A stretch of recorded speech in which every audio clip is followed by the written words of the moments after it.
Hi, everybody, and welcome to Cope with Hope. Today, I have the very charming Bijay Anand, who I had the pleasure of working with on a recent project. He's an actor, which he does as a hobby, an art consultant, and a Kundalini yoga teacher. And he's also a healer because I've seen him heal somebody in front of me on the set. We used to wait for Bijay to come on set because he'd always keep us very entertained, and he is very generous. He loves feeding people, and he always had amazing, delicious treats for us all every single day. So thank you, Bijay, for doing this. It's such an honor to be talking to you again. I must say, you are very generous with your compliments. Thank you so much for your kind words. Each one of those words are true because I've experienced working with you, and this is what I've experienced. This has been my experience of you. I know. Thank you. Yeah, it was very, very entertaining and very charming, and it was just lovely working with you. So, Vijay, tell me, let's start with the yoga first. Uh, What is it that got you close to yoga, and why? And will you tell us a little bit about the special parts of your teaching for our audience? so, to tell you how I got into yoga, I'll have to go right back in time to the time when I was a child. And Okay. we were extremely poor. And when I say extremely poor, you don't even know what that means. Like we wouldn't have food in the house for 2, 3 days sometimes. And coming from that background, when I started doing well, I worked hard. I started working when I was literally 8 years old, 9 years old, and I would sell soap in local trains. And from there, when I started working and I did well, I did well as an actor. But then when I became an art dealer and I really started making money, that's when things started going wrong as far as my spirituality is concerned. Because I started smoking 3 packets a day, I was having alcohol, I was known as a single malt connoisseur. Oh, I was a watch collector. I used to travel. That's a good part about that part of my life that I traveled a lot. That was a good yeah, thing. yeah. But the debauchery of it, the alcohol, the late nights. We had a driver who used to come in the evening at 7, and his duty was to stay up with us till 5 in the morning, and then it was usually later than that. We used to come home at 5 and 6. Oh God. So that was almost 5 days a week. I used to gamble almost every day.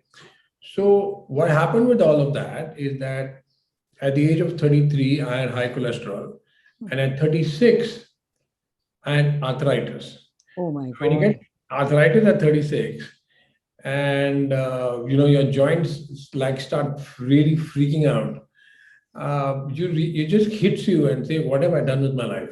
Yes. And so, in spirituality, we say you have either a Kesho moment or a Kensho moment. Kesho is when the realization just hits you, and it hits you nicely, and you say, "Oh, this is wrong, and I should change that."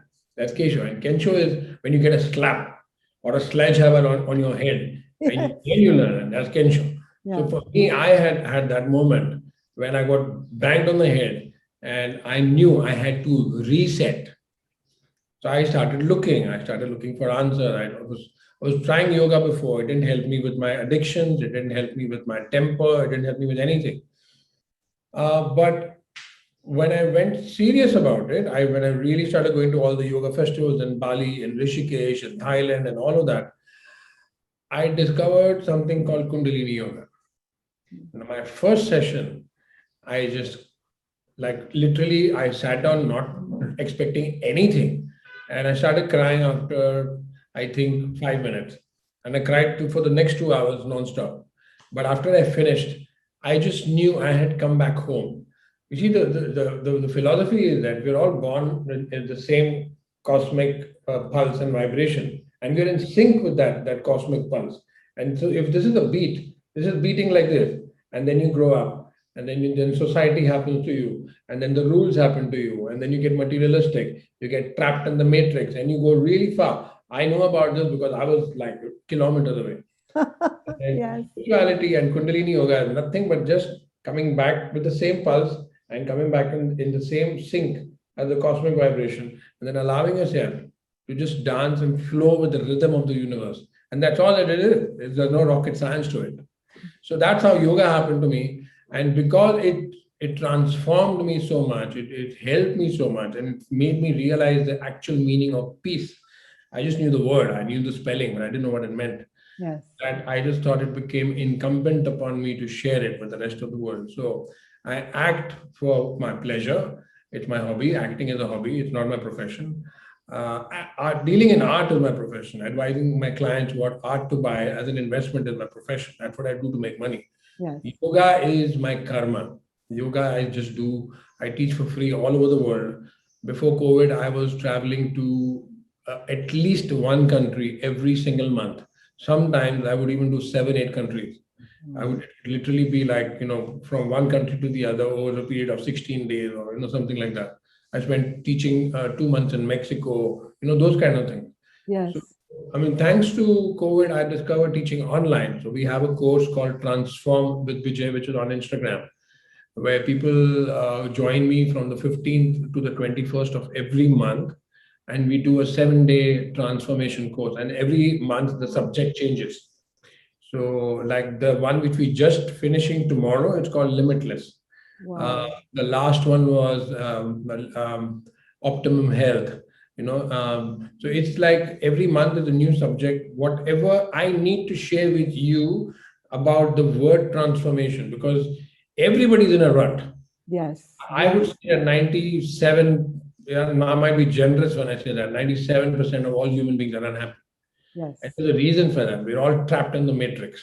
My job through the course is to show them the other side of the matrix, which is better.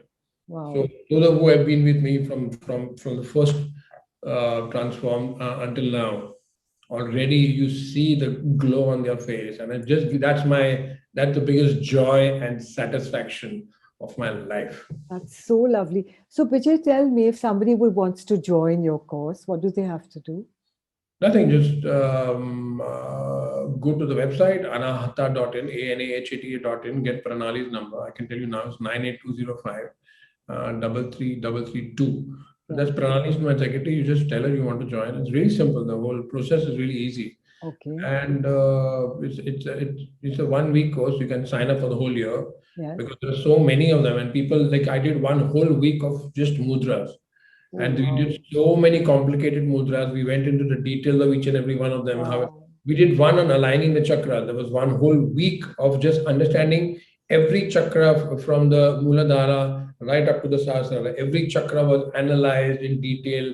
The mantra for it was given. The diseases that are caused with an imbalance, and that were given. So it was so detailed. For that 1 hour, you were just dealing with that one chakra. And so many people realized that, like, for example, there was this girl who was stammering a lot her whole life. She realized because of the session that it was because of the Vishuddhi chakra. So then she just now works only on the Vishuddhi chakra. She does the mudras and the mantras that are just, supposed to be Vishuddhi. Now she knows what to do. You see, Yes. somebody who has a problem with expressing themselves, or even like related to the heart, people who are feeling lonely, people who are feeling depressed and sad or unloved, or there's the Anahata chakra. So you realize so many things through these kind of workshops. So my life's changed because of these workshops. So that's what I So endeavor you to do. offer these as a free service? Sorry? You offer these as a free service? We charge, you see, the thing is, if you offer it free in India, what will happen is that people just say, okay, I'm bored and let's see, Yes. We charge a very nominal amount. I'm glad you do. Like if you went for a similar class anywhere in the world, a Kundalini Yoga class, supposing they would charge you like, say, 4,000 rupees per class. We are charging 3,000 for the whole week. It's free. That's very Yeah, but it's just a token amount so that and most of the money goes to charity anyway. I mean, I don't. So the thing is that it's just we charge so that people just feel that they're paying something as an energy exchange. That's it. Yes. My money comes from art. I don't need. I know that. That's why, I mean, this is really like, it's amazing, yeah, Vijay. It's really, really wonderful that you do this. It's so needed in today's time. It's really so very needed. It's needed. And you think Indian need it, but if you go to a country like Manchester or Liverpool, and especially there, I'm saying that because I go to Manchester every year and Liverpool every year before COVID to teach that to this festival, and I literally see dead bodies everywhere. I see zombies everywhere. because the whole system, the whole aura is depleted. There's so much of beer, so much of alcohol, so much of non-vegetarian food, no connection with Mother Nature, no connection with spirituality in any way. Yes. They don't have an aura. They don't know what it means to have an aura. No. They just look like zombies. Yes. So it's terrible what I see everywhere, and I do what I can do to help as many who need help, who ask for help, who are ready to be helped, because your time has to come to be helped. Yes, that's wonderful. That's really wonderful. And tell me, if just now you were to tell our audience something that they could do just to feel a little bit of peace and calm, what would you say? See, there are so many things. I don't know. I will try and tell you not one, maybe a couple of things, but Okay. The most important thing in life is to be honest. Yes. People don't understand like how serious that is. Like they think that a small lie here, a small lie there. But every time you're lying, there's this really sharp blade. Like imagine a razor. It's just slicing your aura. It just slices you. It just slices you. It just slices you. Eventually, you have nothing left. Yes. So honesty, looking after your health. Now, this is the most important thing I'll tell you today. What you see outside of you, what your life you're looking at, is nothing else but a reflection of what is inside of you. Yes. Right? So the more sattva you have inside, the more sattva you have in your heart, in your body, in your stomach, what garbage you eat, what good food you eat, depending on that, what you are inside, your whole life is a reflection of just that. So if you are living in hell right now, you need to look inside and see what it is. Yeah. In fact, yesterday I was shooting for this film and I'm playing the role of Brahma. And this realization hit me because I'm standing in front of Ravan, who has done tapasya for so many years. Yes. And I am this apparition which comes in front of him, and I give him the vardhan of longevity and never dying. Nobody can kill him. Yeah. And I realized, and I told my director this. I said, it's funny. Religion will tell you that if you do tapasya, God will come in front of you. But spirituality, and that's where I'm coming from, spirituality tells you that when you do tapasya, you realize that you are the God. Yes. For 11 years, I've taught one meditation in every single class of mine, and that's Hamiham Brahmam. So for all my students who were with me yesterday in my class for Transform, when I told them I'm playing Brahma, they were all laughing. They said, yes, there are now 60 of us who are doing this regularly for the online one. Yes. And said that you're teaching us, you are Brahma, you're Brahma, you're Brahma, and you're playing Brahma yourself. That's so beautiful. So there is no God outside, it's just inside. What ecosystem you have created inside of you, that is what you're going to see. Your heaven and your hell is here. You have to live that. There is nothing up there. That is again a religion thing. Yes, it's Religion all will tell you it after you die, because then they can use it. They say, okay, put a bomb, go to that mosque, go to that church, go to that bazaar, and just blow yourself up, and you'll go straight to heaven. Yes. But they give you that as a carrot that dangle in front of you to make you do what they want to do. Yes. Spirituality says heaven and hell is here right now. So I love this Hamiham Brahman. Oh, you have to listen to that chant, my God. It's beautiful. The particular chant, the way we, on the music that we do it on, and we use a particular mudra, so it's just a palm kept, and then you put your thumb and you're just chanting Hamiham Brahm, and you're saying it like for 5 minutes, and it somewhere it percolates down to your soul, and yes, I am that Brahma. Wow. It is within me. It resides in me. Wow, that sounds beautiful. If you send me a clip, I'll attach it to this video.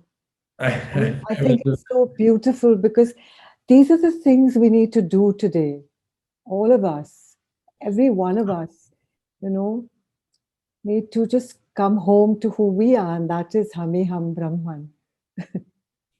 Yeah, I know, but the chants for Kundalini Yoga, one of the most magical things about the practice of Kundalini Yoga itself, yes, are the mantras, the chants. Literally, one is better than the other, and there are hundreds of them. Like, literally, I know how I have to set myself into which zone. So yesterday when I had to play Brahma, there was this one particular mantra I don't know which I was playing in the morning. And whenever I had to look at Ravan with that compassionate eye, that mantra was automatically starting on my head like a player. And Wow. the director said, "My God, you're oozing with love. The whole set can feel it." Yeah. Literally, like everybody came and hugged me after every shot of mine. Like it was, but then that mantra comes and it just plays, it just comes and it envelops your aura and Wow. it heals you when you need healing. Yes. It makes you feel loved when you need that. It makes you feel powerful when you need that. It makes you feel protected when you need that. It gives you whatever you want. And it's just free. You just have to just look at your iPod and you just pay it. Tuck. That's amazing. So remember this, guys. Go to his website and connect and join his chanting classes and his Kundalini yoga. Your life will change for sure. Your life will change if you're ready for it. Because some Yeah. people. So I tried to change my life. I tried to learn. I joined the Siddha Samadhi Yoga when I was 15 years old. Yes. And I was the youngest person to pay his own money, like in the history of that course. Yes. Nobody could believe. They said, your dad sent you, or your mom sent you. I said, nobody. They don't even know I'm doing it. They were shocked. Yeah. But look, it took me up to the age of 41 to have that realization. Yes. So the time come, but yeah, your job is to keep seeking. Yeah. Because if you don't even know you've lost something, how are you going to find it? If you don't know the direction where you're supposed to go, you're supposed to go to Delhi, for example. But if you just leave your house without a compass, without a map, and you're just walking aimlessly, and that's what we are all doing. Yes. We're all walking aimlessly. We're all running around like headless chicken, running behind this, image called Maya. What we call Maya, the illusion of the wealth, the money, the power, the greed, and it's just so hopeless for most people. Yeah. I love this, what you just said. Our job is to keep seeking. Your job is to keep seeking. And it's true. Yeah. When the time is right, it will come to you. Yeah. Beautifully said. Really beautifully said. So now tell me, to go to another very, maybe even an opposite topic. Acting. Though many people think that acting is this very glamorous and, um, it's all about just looking good. I think there's much more to it. And I think that I saw you bring a lot of that to the table. I feel you have a lot of depth as an actor. It may be a hobby, but you certainly don't take it lightly, is what my observation was. I don't take it lightly because I come from a modeling background. And the thing is, as a model, we understood the meaning of professionalism. So, like the shoot which I'm doing, the Rudrakar, I mean, I just went to the market. There was this particular watch which I wanted for that look of this villain. I bought it. I bought 2 pairs of shoes. I bought this particular belt which I knew would match with this character. And I never even told the director. Like normally, people would take a bill and they will give it to the producer and ask for reimbursement. Yes. As a model, what it taught me, with so many years I spent as a model, I think I spent more than 10 years as a model, like you yourself. Yes. And one thing I learned was being professional. Yes. So as a professional, I know what I have to do and I give my 100%. If I don't feel like it, if something happens, it just takes the joy out of the whole thing.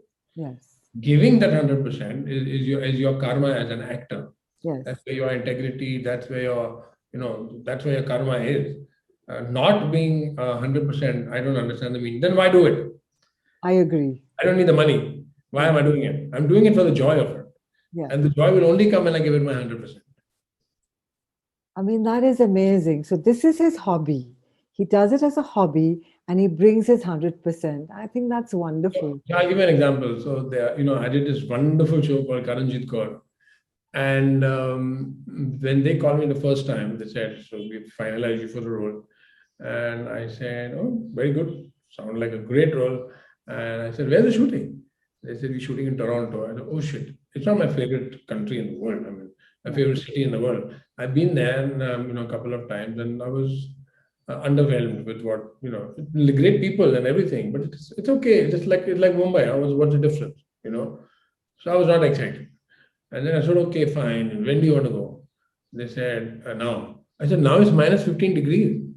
And it's snowing." And they said, I don't like it in the summer. I don't like it in the spring. I don't like it when it's beautiful.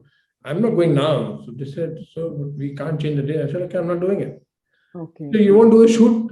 You won't do the shoot? You won't do this amazing role because you don't like the weather? I said, "Yeah, I want to enjoy myself. I have one life, and I'm not going to spend 1 minute not doing something that I don't want to do. I'm really particular about that. I'm really sure about that. Yeah. So they were shocked. No actor would turn down a role like that. So Yeah. and they called me up after 4 months or something. They said, "Sir, we're just calling you again from Karanjit Kaur. Just wanted to inform you that that shoot got cancelled, and we didn't do it in Toronto. The country's changed now, and the city's changed. So, I said, "Oh, what is the city?" I said, "Cape Town." I said, "Done." I just said, "Yeah, done so fast. I can't even tell you." One second, done. And then we shot there for 2 months. Oh, I had the time of my life. I can't even tell you how much I enjoyed. And that's the way I like to work. And yeah. that's the way the whole world should work. Don't do anything that you don't want to do. Don't be in a marriage you don't want to be in. Don't be any situation that makes you uncomfortable. I went to this shoot. They called me for this role. And then they called me and they said, one day before, can you come for a test shoot? And I went there and I just entered and I saw the makeup room and it was stinking, it was dirty and filthy.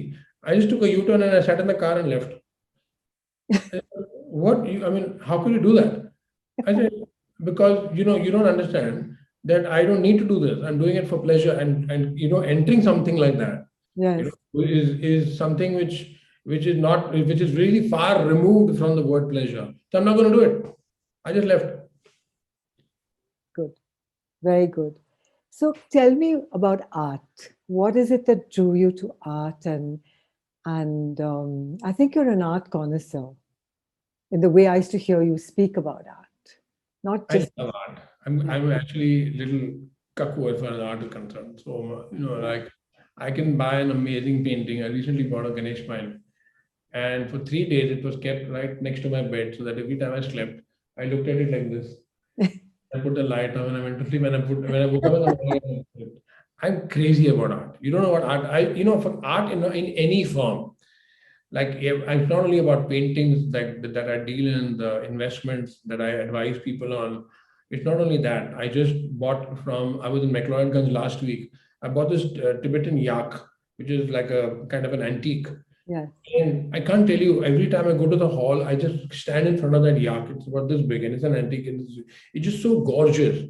And the thing is, for me, art in any form, it could be singing, it could be dancing, it could be a musical instrument like the flute or the violin. I mean, I could be going for a meeting in Berlin and I'm late for the meeting and I hear this, sound wafting from somewhere, some alley, and I'll walk in there and then we'll go turn left and turn right and there's this little girl playing the violin with 6, 7 people, and I can just be there. I Wow. can just be there, and not only that, I mean, like, to confess, I can easily start crying. I like flute and violin just get to me, Open like your heart. I like literally just burst my heart open. Yeah, wow. So for me, any form of art.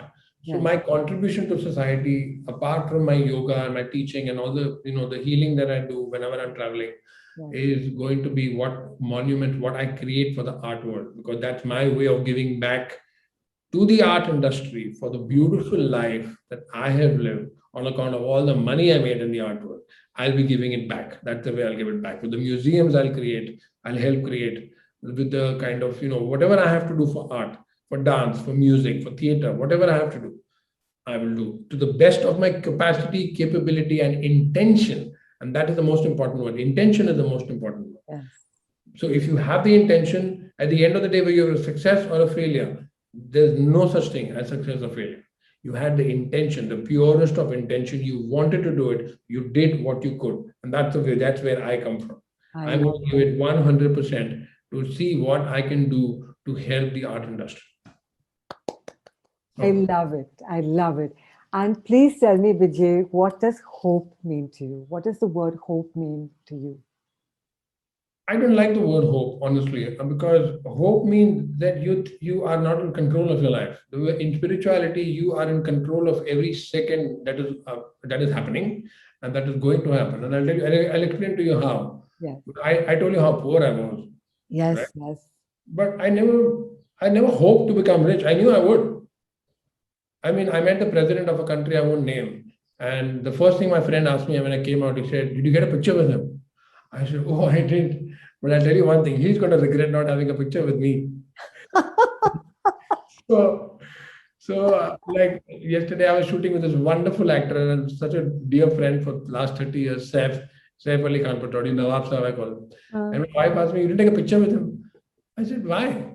It's not that I don't respect him but when you say the word hope, you are hoping for something nice to happen. But where I come from, you create your own reality. You don't hope that you will find peace. You don't hope that you will become rich. You don't hope that you will become successful. You don't hope for a good spouse. You know you deserve it because on account of your wow, failure, I and you love will it. get it. You don't hope. I don't like the word hope. I You don't like don't the hope, you know you will deserve it. I love it. Why would I hope for anything? Yeah. So the idea, I met a Hollywood director for a film, and he said, for me, you're a dream come true. The movie is called Ashram. You are the guru, and you are actually teaching. He saw my videos teaching like Bali Spirit Festival and the Yeah. Rishikesh Yoga Festival, and he's saying, it's a dream for me. And he said, you must be excited. I said, well, if it's for me, if it's meant for me, it'll happen, and that's fine. And if it's not meant for me, it won't happen, and that's also fine. Just because it's a Hollywood film with a Hollywood star cast and all, I'm not hoping for it. Yes. I know I will get what is the best thing for me to happen at this time, right now. I will get that. I don't hope for anything. He said, "You're a madman." I said, "Yes, I like that word."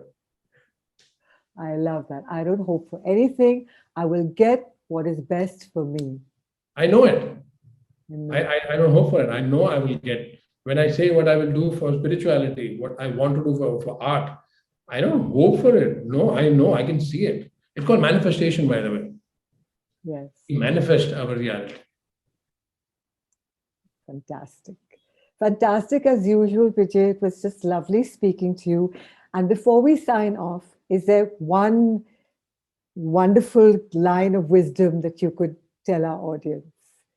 Vijay Anand style. I said it before, I'll say it again. You are the creator of your own reality. The life that you see outside of you, the life that you're living, is a reflection of what you are on the inside. Become sattvic, have sattvic thoughts, eat sattvic food. It's not that I don't drink alcohol, it's not that I don't eat non vegetarian food, but I am sattva in every way. And the way I balance out my alcohol that I have, the non-vegetarian food that I may have, because a certain amount of tamas is required. We really sure about that. That it's proven that without a little bit of tamas, you will not get sleep for 24 hours. You will not be able to sleep for even a minute out of 24 hours because of tamas that you have inside. You get that sleep. Yes. That's why people who have so much tamas, a lot of tamas, need to sleep for 14 hours or 12 hours or 10 hours. I need 4 hours of sleep. My wife calls me a bhoot. She thinks you wake up at 4:30 in the morning. I wake up at 4 in the morning. So, but that little bit of tamas allows your body to go into that this thing, and it is fine. You need rajas, but mostly you need sattva. When you are sattvic in thought, intention, speech, action, you're kind and compassionate.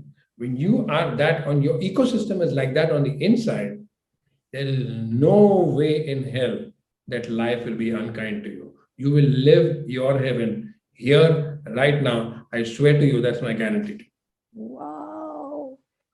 That was lovely. I mean, it's always lovely speaking to you. And Thank today you. was lovely. Thank you. Fine. Thank you so much. Thank you. Thank you so much. Thank you. Bye. Bye bye.